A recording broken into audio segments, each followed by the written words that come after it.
Hello everyone, I'm Pastor Tamaka, Apostolic Believers of Christ International, YouTube channel. The program like is share, subscribe, and post notification bell for update every day the new videos. Thank you so much. God bless us all. Magandang umaga po sa lahat sa ating mga viewers, listeners dito po sa ating YouTube channel, sa Facebook.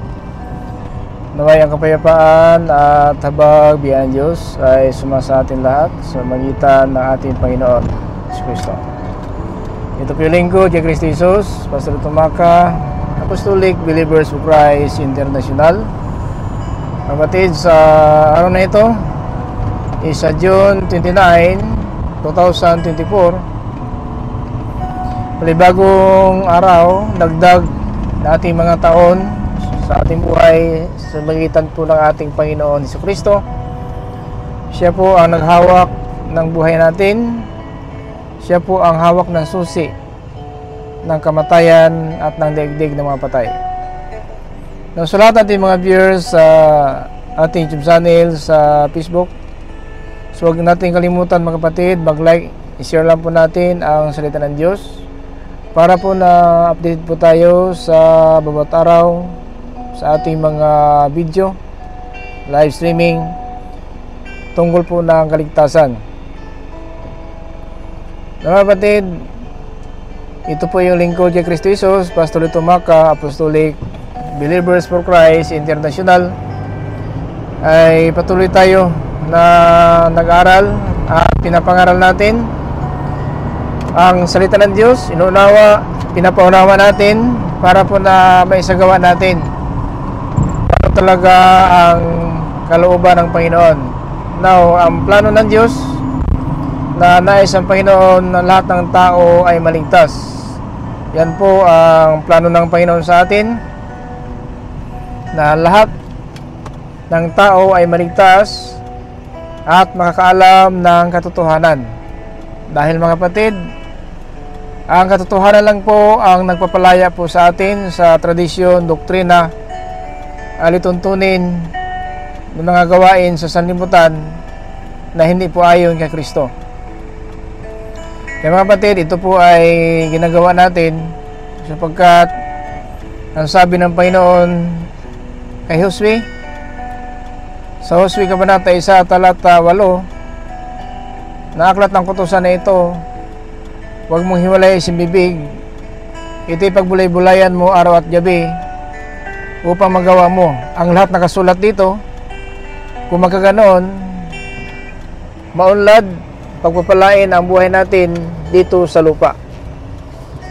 Ay mga kapatid, yan po ang ating ginagawa, na hindi natin pinalagpas ang panahon kahit sa oras na ito.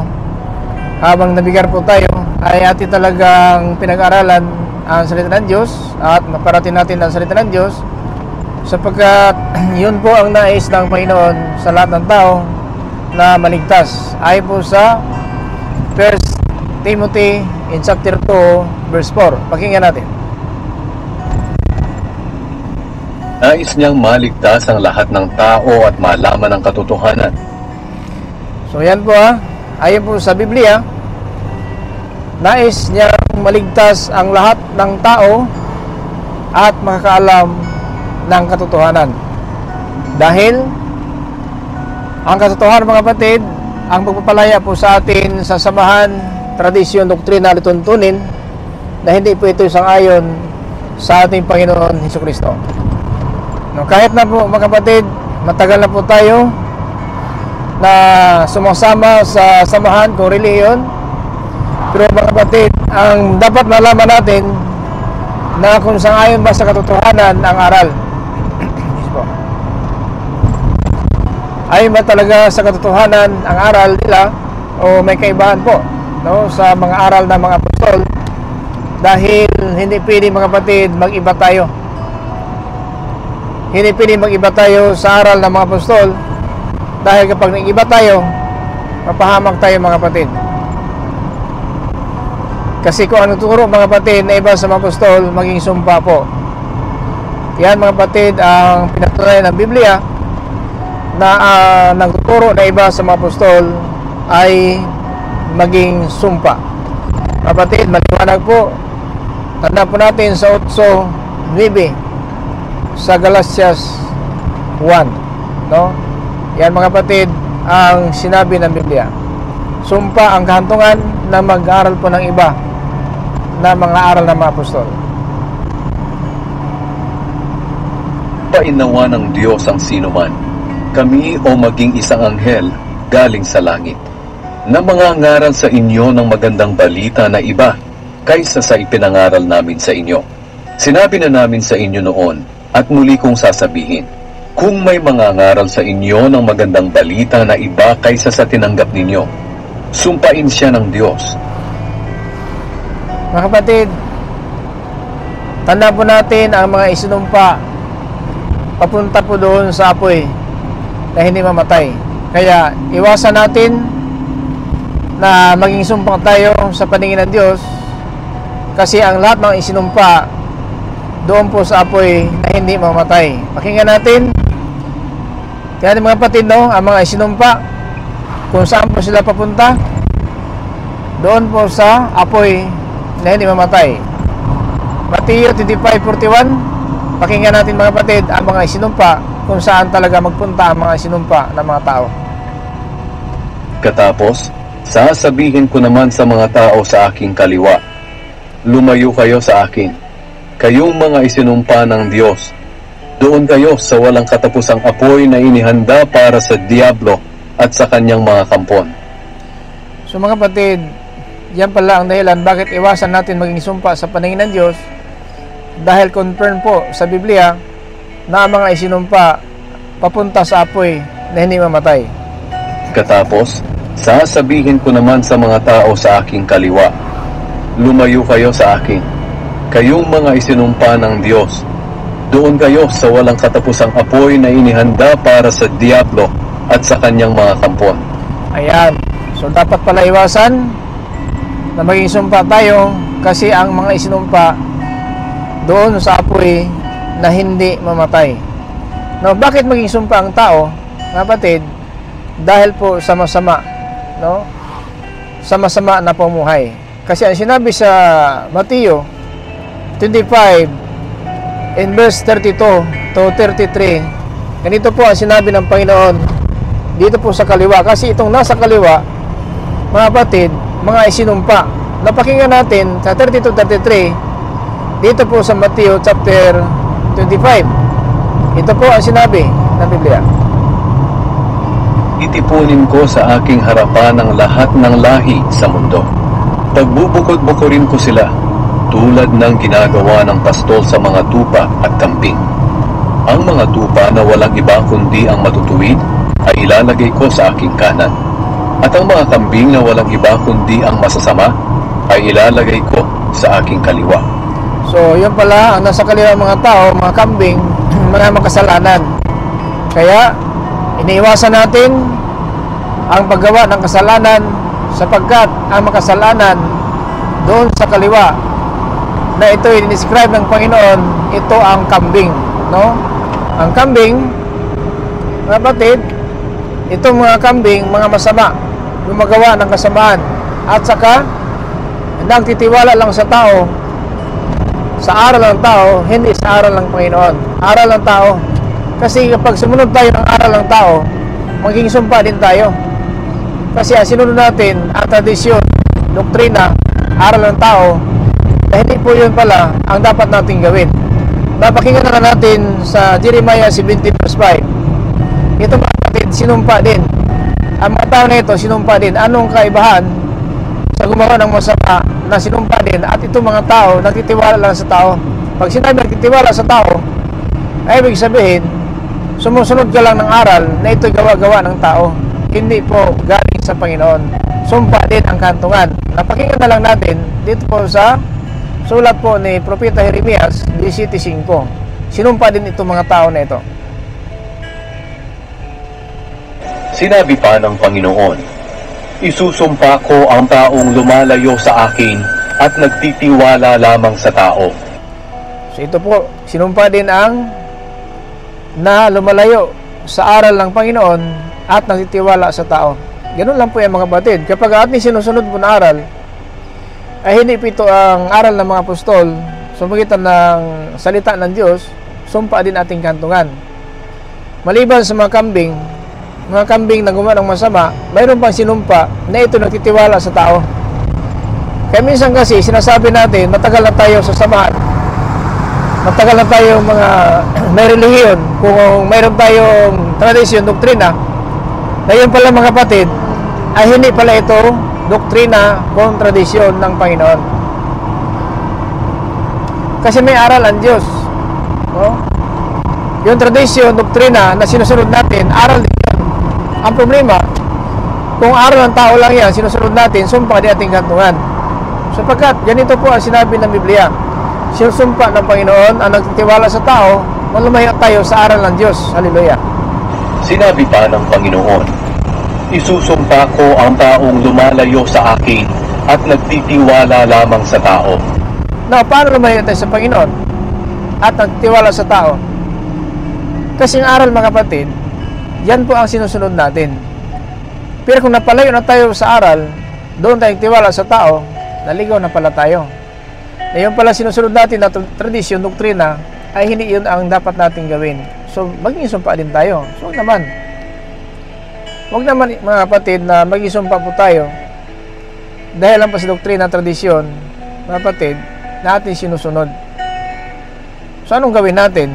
Kasi nga, ating kibers, nais ng Panginoon, maligtas ang lahat ng tao at makakaalam ng katotohanan. Yun po ang sinabi ng Biblia. Ayon sa ating kibers, nais ng Panginoon, maligtas ang lahat ng tao, makaalam ng katotohanan. Nais niyang maligtas ang lahat ng tao at malaman ang katotohanan. Ganyan po Yun ang nais ng Panginoon na maligtas ang lahat ng tao at malalaman ang katotohanan. Kasi kung kaligtasan ating hinahangad, nasa katotohanan po tayo. Kasi ang kasinungalingan ay sa dyablo po. So kailanman, hindi maaari magtuturo po ang dyablo ng katotohanan sapagkat siya ang ama ng kasinungalingan. Kasi ang dyablo ngayon, nagtuturo po. Ito po mga tao sinungaling, nagtuturo. Ayon po sa Banal na Aklat, ayon po sa 1 Timothy chapter 4 and verse 1 up to 2. Pakinggan natin, nagtuturo din ito. Na itong mga tao na lalayo na po at sila po ay tumalikod sa panampalataya at sumusunod sa aral na ito po mga kapatid ng espiritu ng demonyo. Pakinggan natin mga tao ng aral lang kasinungalingan at walang konsensya. Malinaw ang sinasabi ng Banal na Espiritu na sa mga huling araw, tatalikod ang iba sa pananampalataya nila sa Diyos. Susunod sila sa mga mapanlinlang na mga espiritu at itinuturo ng mga demonyo. Ang mga aral na ito'y itinuturo ng mga taong mandaraya, sinungaling at walang konsensya. So nagtuturo ang tao, mandaraya, sinungaling at walang konsensya. Na kung ito nagtuturo sa atin at sunod na sunod tayo, anong mangyari sa atin? So kapamakan. Kasi itong mga tao nagtuturo, mandaraya, sinungaling at walang konsensya. Ayon po sa verse 2, mga kapatid, maliwanag po dito. Ang mga aral na ito'y itinuturo ng mga taong mandaraya, sinungaling at walang konsensya. Kung ito sinusunod natin, espiritu ng diablo, mga kapatid, espiritu ng demonyo po ito. Ayon po sa mabasa ng verse 1, espiritu ng demonyo po ito. Malinaw ang sinasabi ng Banal na Espiritu na sa mga huling araw, tatalikod ang iba sa pananampalataya nila sa Diyos. Susunod sila sa mga mapanlinlang na mga espiritu at itinuturo ng mga demonyo. Ang mga aral na ito'y itinuturo ng mga taong mandaraya, sinungaling at walang konsensya. Ay, ingat tayo. Baka yung sinusunod natin, mga kapatid, yung pala ang mga tao, mandaraya, sinungaling at walang konsensya. Nagtuturo po ito por espiritu ng demonyo. Now, yun po ibig sabihin na nais ang Panginoon na makakaalam tayo ng katotohanan. Dahil kung sunod na sunod tayo, mandaraya pala yan, sinungaling pala yan, walang konsensya, ano ang makamta natin? Kapahamakan. Ibig kaligtasan po ating hangad, may reliyon na nga tayo. Ang problema, nagturo sa atin, mandaraya, sinungaling at walang konsensya, so mapahamak tayo. Kaya nga ang katotohanan ang nagpapalaya po sa atin. Paano malaman ang katotohanan? Mga kapatid, kaya nga, sinasalisik natin ang kasulatan, baka yung nagtuturo sa atin mga bulaan kung mga huwad. Kasi may sinabi si Apostol Pedro sa 2 Peter, mga kapatid. Ito po sinabi si Pedro sa 2 Peter in chapter 2 and verse 1, na sa mga araw po na mga propeta doon sa Israel, marami po mga huwad na propeta. Ngayon naman, ito ang maraming huwad na guro. Pakinggan na lang natin sa 2 Peter chapter 2 verse 1. Ngunit nagkaroon din ng mga huwad na propeta sa mga mamamayan ng Israel noong araw. At ganito rin ang mangyayari sa inyo. Pagkakaroon ng mga huwad na guro sa inyo, at palihim nilang ituturo ang mga aral na makakasira sa pananampalataya ninyo. Diba? Tama si Apostol Pablo. Darating ng araw, tatalikod ang mga tao sa panampalataya. So, sira ang panampalataya natin kung ang ating sinusunod na naman itong espiritu ng demonyo, mga taong sinungaling at walang konsensya at mandaraya. So, tama si Apostol Pablo, tumbok din kay Apostol Pedro, na itong mga tao na ito, na mga huwad na guro, sisirain lamang ating pananampalataya. Na lahat naman ng tao, kung tanungin, kung magtanong tayo na may panampalataya ka ba, brother, sister, siguro isa lang ang sagot, o mayroon ng pastor. O diba? Ganun. Sino tayo magsabi wala akong panampalataya? Wala siguro kung tanungin mo. Maliban na lang kung yung tao talaga na walang panampalataya na hindi mo tinatanong, ay sa kanya po yan. Pero kung magtanong tayo, siguro ang sagot, aywan ko lang kung may tama sa sagot na walang panampalataya. Pero kadalasan ang sagot may panampalataya. Pero sira ang panampalataya natin sa mga huwad, no? Mga huwad na guro. Sira, mga kapatid. Ulitin natin sa 2 Peter chapter 2 verse 1. Ngunit nagkaroon din ng mga huwad na propeta sa mga mamamayan ng Israel noong araw. At ganito rin ang mangyayari sa inyo. Magkakaroon ng mga huwad na guro sa inyo, at palihim nilang ituturo ang mga aral na makakasira sa pananampalataya ninyo. So walang kaibahan ni Apostol Pablo. Ito mga tao nagtuturo, mga sinungaling, walang konsensya. Ito, mga kapatid, mandaraya, mga tao. Ito din si Apostol Pedro, mga tao mandaraya. Ito po na nakakasira, lihim nagtuturo na makakasira ng ating pananampalataya. Kasi may pananampalataya na sana tayo, tinuturuan tayo ng katotohanan. Ngayon, pagtalikod natin sa pananampalataya sapagkat naniwala tayo sa huwad na guro. So ingat tayo. Kasi pag tinawag na huwad na guro, nagtuturo din ito. Ito nga, nagtuturo. Anong turo nila? Jesus pa rin. Jesus pa rin ang kanilang turo, mga kapatid. Tandaan po natin, ha? Jesus pa rin ang kanilang mga turo. Pero dapat mag-ingat tayo. Dahil po may ibang Jesus na ipinapangaral dito sa libutan, mga kapatid. Ibang Jesus. Hindi Jesus katulad ng mga pinapangaral na mga apostol. 11:4. Pakinggan natin sa 11:4 sa ikaduhang Korinto. 2 Corinthians in chapter 11 verse 4. Ito sinabi ni Apostol Pablo. Sapagkat madali kayong napapaniwala ng kahit sinong dumarating diyan na nangangaral ng ibang Jesus. So, tandaan po natin na nangaral pa rin ito. Ano pinapangaral? Jesus pa rin. Kaya lang, ibang Jesus.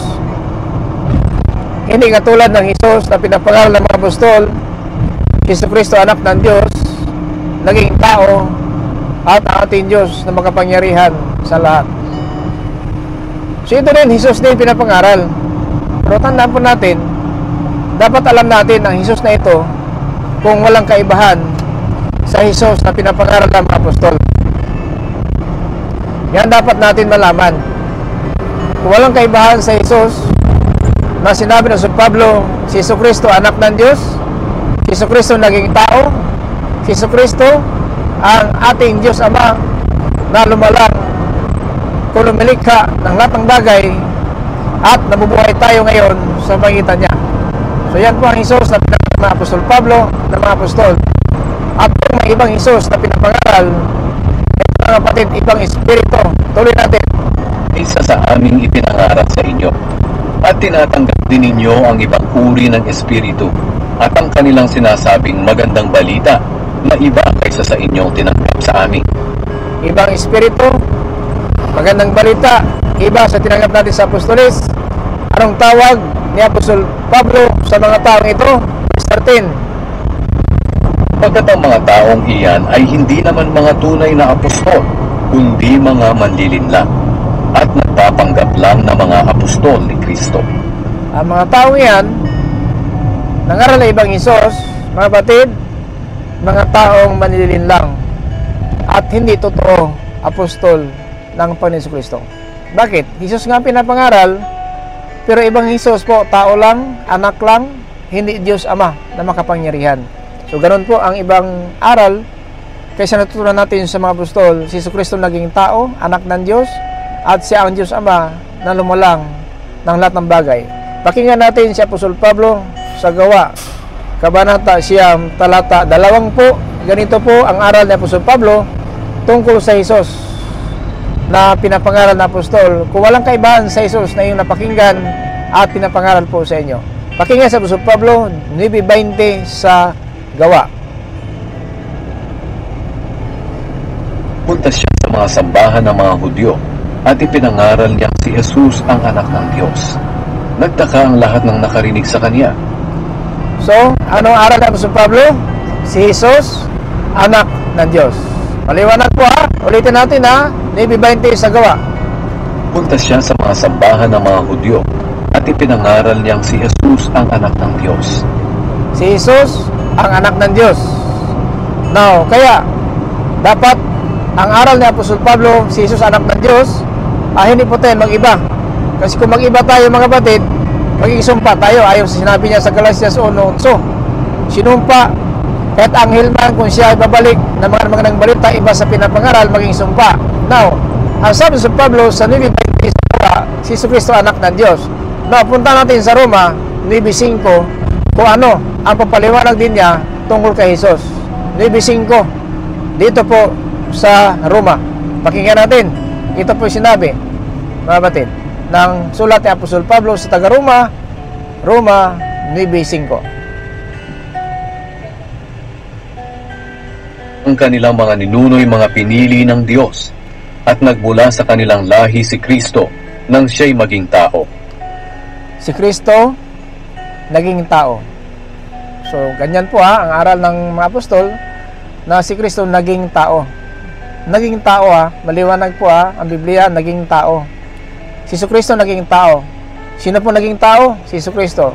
Sino po si Jesucristo? Anak ng Diyos. Tuloy natin kung sino si Jesucristo. Ang Diyos na makapangyarihan sa lahat.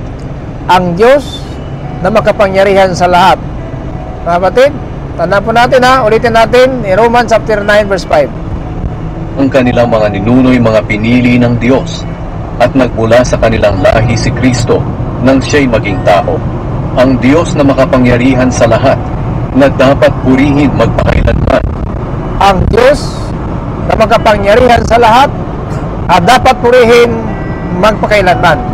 So, ganoon mga kapatid, ganyan po ang aral ng mga apostol na si Jesucristo, anak ng Diyos, naging tao, Diyos na makapangyarihan sa lahat na dapat purihin magpakailanman. Amen. So, yan mga kapatid, ang aral ng mga apostol. Kaya, kung may nangaral sa atin na si Jesus tao lang, pag lang, wala na po kasunod yan. Basta lang, tuldok na po yung lang, wala na po. Sinabi ng anak lang, wala kasunod yan lang. Tao lang, anak lang, so, wala kasunod na anak lang. Kasi pag sinabing anak lang, wala kasunod yan. Kasi lang na po, tuldok na po yan. Pero, ang sabi ng Apostol Pablo, ulitin natin, si Jesucristo naging tao, ang Diyos na makapangyarihan sa lahat. Ang kanilang mga ninuno'y mga pinili ng Diyos at nagmula sa kanilang lahi si Kristo nang siya'y maging tao. Ang Diyos na makapangyarihan sa lahat na dapat purihin magpakailanman. Amen. Amen. So yan mga kapatid maliwanag po ang aral natin. Wala po tayong pinangaral na wala kayong basihan. Wala tayong basihan. Wala kayong napakinggan po natin, ha. Now, punta muna tayo kay Isaias, kung ano ang prediction ni Isaias sa bata na ito na isinilang ni Maria. Si Isaias, mga kapatid, sumulat na po sa 9:6. Ganito po ang sinabi ni Isaias sa 9:6. Pakinggan natin kung anong kaibahan ng sinabi sa Pablo, Diyos makapangyarihan sa lahat. Ipapanganak ang isang batang lalaki na maghahari sa amin. Tatawagin siyang kahanga-hangang tagapayo, makapangyarihang Diyos, walang hanggang Ama, at prinsipe ng kapayapaan. Amen. So, sapagkat ipanganak sa atin ang batang lalaki. So, sino pang batang lalaki pinanak ni Maria na tinatawag na Jesus? Walang iba na tinatawag ni Propeta Isaias ang Diyos na makapangyarihan sa lahat. Ipapanganak ang isang batang lalaki na maghahari sa amin. Tatawagin siyang kahanga-hangang tagapayo, makapangyarihang Diyos, walang hanggang Ama, at prinsipe ng kapayapaan. Amen. So, maliwanag po, ha.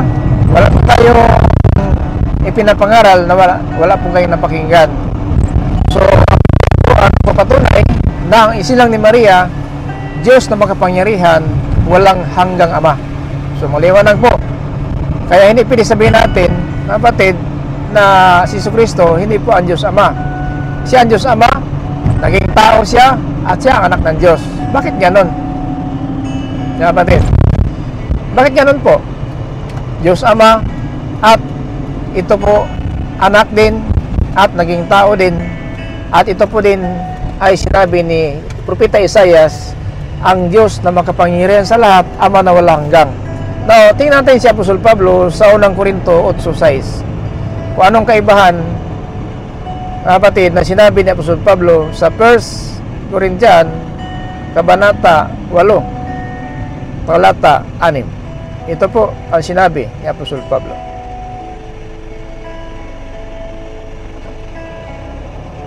Para sa atin, iisa lamang ang Diyos, ang ating Ama na lumikha ng lahat ng bagay, at nabubuhay tayo para sa Kanya. At may iisang Panginoon lamang, si Jesucristo. Sa pamamagitan niya ay nilikha ang lahat ng bagay, at sa pamamagitan din niya ay nabubuhay tayo ngayon. Amin, ha. Maliwanag po, mga kapatid, ng Biblia na si Jesucristo iisang Panginoon, si Jesucristo iisang Ama, si Jesucristo.